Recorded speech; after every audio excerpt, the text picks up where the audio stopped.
مولانا حاضر امام کو کینیا کے اعلیٰ ترین شہری اعزاز chief of the order of the golden heart سے نوازا گیا۔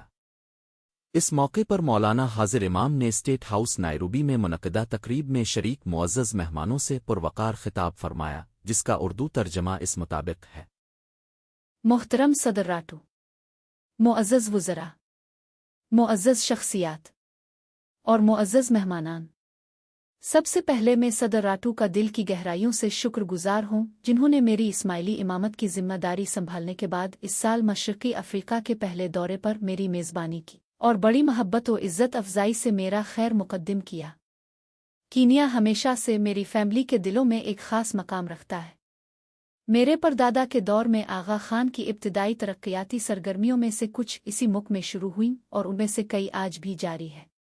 میرے والد علی جناب آغا خان چہارم نے اپنے بچپن کے ابتدائی سال نیروبی میں گزارے، اور میرے چچا پرنس امین کی طرح جنہوں نے بھی یہاں اپنا بچپن گزارا، میرے والد ہمیشہ اس خوبصورت ملک اور اس کے بہترین لوگوں کی یادوں کو عزیز رکھتے تھے۔ میرے دونوں بیٹے اور میں نے بھی یہاں اپنی آمد پر بے حد خوشی محسوس کی ہے اور ہم آئندہ برسوں میں مزید دوروں کے منتظر ہیں۔ صدی سے بھی زیادہ عرصے سے اسماعیلی کمیونٹی کے افراد نے کینیا کو اپنا گھر بنایا ہوا ہے۔ انہوں نے ملک کی ترقی میں حصہ ڈالا ہے اور اس کی وحدت اور تنوع کی روح سے تحریک حاصل کی ہے۔ اسی پس منظر میں مجھے chief of the order of the golden heart کے اعزاز سے نوازا جانا میرے لیے باعث فخر ہے۔ میں اس انعام اور شاندار استقبال پر صدر راٹو کا بے حد شکر گزار ہوں۔ یہ اعزاز میرے لیے اس وجہ سے اور بھی اہم ہے کہ میرے والد مرحوم کو بھی صدر کمباکی نے ان کی گولڈن جوبلی کے موقع پر اسی اعزاز سے نوازا تھا، لہٰذا میں اس عظیم اعزاز کو عاجزی اور شکر گزاری کے ساتھ قبول کرتا ہوں۔ یہ میرے لیے ایک اعزاز ہے کہ آج میں ایک ایسے ملک کے رہنماؤں کے درمیان موجود ہوں جس کے ساتھ اسماعیلی امامت کے دیرینہ تعلقات، گہری عزت اور بڑھتی ہوئی شراکت داری قائم ہے۔ آغا خان ڈیولپمنٹ نیٹ ورک کے کاموں کے ذریعے، چاہے وہ صحت، تعلیم، ثقافت، اقتصادی ترقی یا ماحولیات ہوں، ہمارا مقصد ہمیشہ سب کے معاون زندگی کو بہتر بنانا رہا ہے، چاہے ان کا تعلق کسی بھی پس منظر یا مذہب سے ہو۔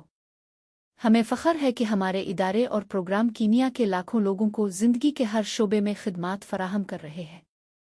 کینیا میں ہمیں ہمیشہ ایک ایسی حکومت اور معاشرہ ملا ہے جس نے ان کوششوں کو خوش دلی سے قبول کیا اور بصیرت و عزم کے ساتھ ان کی حمایت کی۔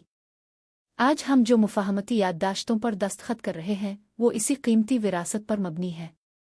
یہ اسماعیلی امامت اور جمہوریہ کینیا کے تعلقات کی گہرائی کو ظاہر کرتی ہے اور یہ ایک مشترکہ عزم کی علامت ہے کہ اس تعلق کو مزید بامقصد بنایا جائے۔ ہمارا مقصد حکومت کے ساتھ مل کر موسمیاتی تبدیلی، شہری ترقی نو اور عوامی خدمات کی فراہمی جیسے نئے چیلنجوں سے نمٹنا ہے۔ ہمارا طریقہ یہ ہوگا کہ ہمارے پروگرام کینیا کی قومی ترجیحات اور بوٹم اپ اکنامک ٹرانسفارمیشن ایجنڈا کے ساتھ ہم آہنگ ہوں۔ ماضی کی طرح ہم نہ صرف اپنے ادارہ جاتی وسائل اور صلاحیتوں کو بروئے کار لائیں گے بلکہ اپنے بین الاقوامی شراکت داروں اور سرمایہ کاروں کو بھی اس مقصد کے لیے متحرک کریں گے۔ کینیا نے ماحولیاتی چیلنجوں کا سامنا کرنے میں شاندار قیادت کا مظاہرہ کیا ہے۔ اسماعیلی امامت بھی ان خطرات کی فوری نوعیت اور اہمیت کو اب کی طرح تسلیم کرتی ہے، اور میں پرعزم ہوں کہ ہمارے ادارے اب کی کوششوں کی حمایت کریں تاکہ ماحول کے تحفظ کے لیے نیا علم اور نئی راہیں تلاش کی جا سکے۔ ہم ساحلی بحالی اور موسمیاتی تحقیق جیسے شعبوں میں تعاون کے روشن امکانات دیکھ رہے ہیں جہاں ہمارے ادارے اپنے وسائل بڑھانے کے لیے تیار ہیں تاکہ ہمارے مشترکہ مقاصد حاصل ہو سکے۔ آخر میں ایک بار پھر میں صدر محترم آپ کا دلی شکریہ ادا کرتا ہوں کہ آپ نے میری میزبانی فرمائی اور آج مجھے اس اعزاز سے نوازا۔ میں اس اعزاز کو ماضی کی پہچان اور مستقبل کے عہد کے طور پر قبول کرتا ہوں، ایک عہد کے کینیا کے عوام کے ساتھ مل کر ایک زیادہ جامع، منصفانہ اور امید بھرا کل تعمیر کرنے کے لیے شانہ بشانہ چلتا رہوں گا۔ میں آپ سب کا تہ دل سے شکر گزار ہوں۔